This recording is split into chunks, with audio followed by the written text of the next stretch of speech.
नमस्कार मित्रों, स्वागत है आपका इस यूट्यूब चैनल पे। 8 सालों में नहीं निपटा अनुदेशक भर्ती विवाद। पहले खबरों को पढ़ते हैं, फिर इस पर वार्ता करेंगे। बेसिक शिक्षा परिषद के 45,000 से अधिक उच्च प्राथमिक एवं कंपोजिट स्कूलों में शारीरिक शिक्षा विषय के 32,022 अंशकालिक अनुदेशकों की भर्ती के विवाद का निपटारा 8 साल बाद भी नहीं हो सका है।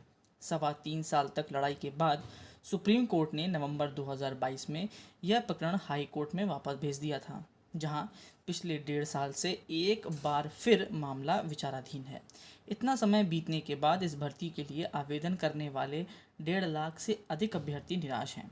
19 सितंबर 2016 को सपा सरकार में शारीरिक शिक्षा व खेलकूद के 32,022 अंशकालिक अनुदेशकों की भर्ती प्रक्रिया शुरू हुई थी। इन्हें 11 महीने के लिए 7,000 रुपये प्रतिमाह मानदेय पर नियुक्ति मिलनी थी। इसके लिए 1,53,739 बीएड, डीपीएड और सीपीएड डिग्रीधारियों ने ऑनलाइन आवेदन किया था।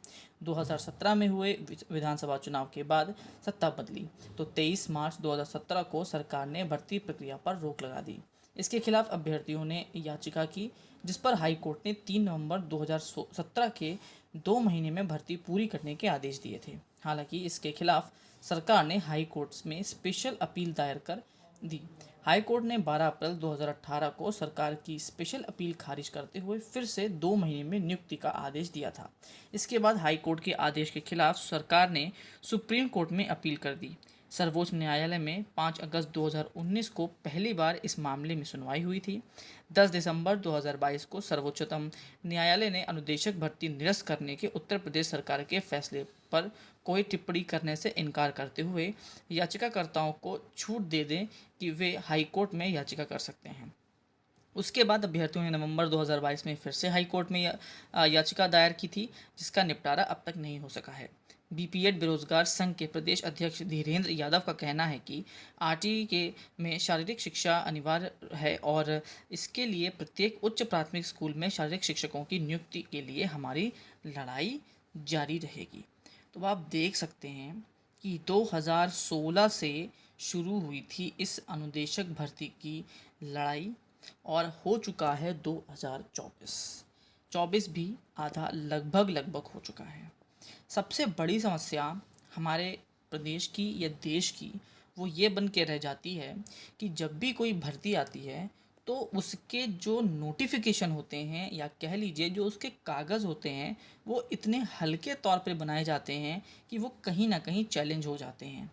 एक सोचने वाला विषय है कि कैसे हर बार उत्तर प्रदेश की सभी भर्तियों के जो नोटिफिकेशन है वो बड़े ही आराम से चैलेंज होते हैं। इस पर चर्चा होनी चाहिए। सरकार बदलती है, नई सरकार आती है, वो पुराने सरकार के नोटिफिकेशन में कोई ना कोई एक पेज ढूंढ लेते हैं तो वो कोर्ट केस कर देते हैं, कोर्ट में मामला जाता है। अब एक बात समझिएगा कि नोटिफिकेशन में या पूरे जो उसका ज्ञापन आता है उसमें कहीं ना कहीं कोई तो पेच होता है जिसकी वजह से ये मामला अटक रहा है। अगर सब चीज़ें क्लियर होती तो मामला तभी के तभी ख़त्म हो चुका होता, लेकिन नहीं। अधिकारियों द्वारा ऐसा पेच छोड़ देना कि आगे जाकर कोई ना कोई उस पर अपनी एक याचिका लगा के उस पर रोक लगवा दे। अब इस सब भसड़ में, इस सब परेशानियों में जूझता कौन है? केवल एक अभ्यर्थी। अब आप ये समझ के चलिए जो 1.5 लाख से अधिक अभ्यर्थी हैं वो कब से इंतज़ार कर रहे हैं कि उनकी भर्ती हो, और वो भी अनुदेशक के तौर पर। कोई सरकारी भर्ती नहीं है कि उनको परमानेंट किया जा रहा हो, लेकिन वो अपने इस लड़ाई को 8 साल तक लड़ते चले आ रहे हैं और अभी पता नहीं, भरोसा नहीं कितना और लड़ेंगे। क्यों?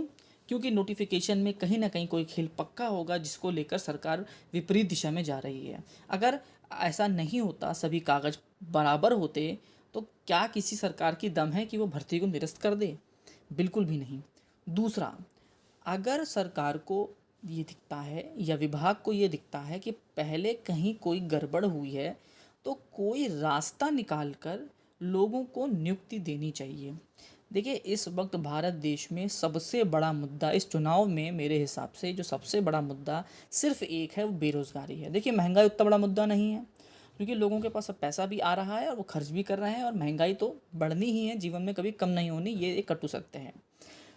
और डिफेंस लगभग लगभग ठीक चल रहा है, कोई समस्या नहीं है। फॉरेन पॉलिसीज़ में कोई खास ऐसे समस्याएं नहीं हैं, और कोई घोटाले एफएस दिखते नहीं हैं। लेकिन जब बात आती है रोज़गार की, बेरोज़गार की, यहाँ पर मामला बहुत गड़बड़ है। देश को इस पर कार्य करना है, और ख़ासकर उत्तर प्रदेश को कार्य करना है।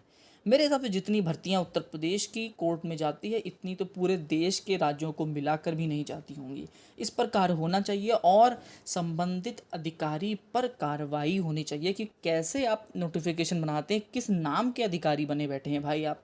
इतना बड़ा आपका पद है, इतने सालों की एक्सपीरियंस है, तो आप क्या हाँ घुइयाँ नहीं छिल रहे हैं जो आप एक ना एक लेकुना छोड़ देते हैं, एक ना एक पॉइंट छोड़ देते हैं जिस पर बवाल हो जाता है।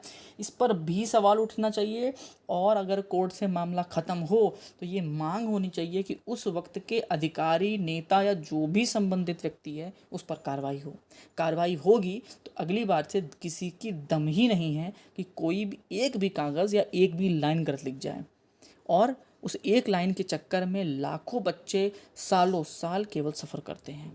अगर आपको बात समझ में आई हो तो कमेंट करिएगा, लाइक करिएगा, मित्रों तक शेयर करिएगा, और हमेशा इस चीज़ की मांग उठाइए कि अब अधिकारियों पर भी कार्रवाई हो, क्योंकि भर्तियां अटकती हैं, कहीं ना कहीं जाके वो निरस्त होती हैं, तो उसका पूरा जिम्मा उस अधिकारी पे होना चाहिए जिसने उसकी ड्राफ्टिंग करी है। लास्ट तक आपने वीडियो देखी, उसके लिए बहुत बहुत धन्यवाद। आपका दिन शुभ हो।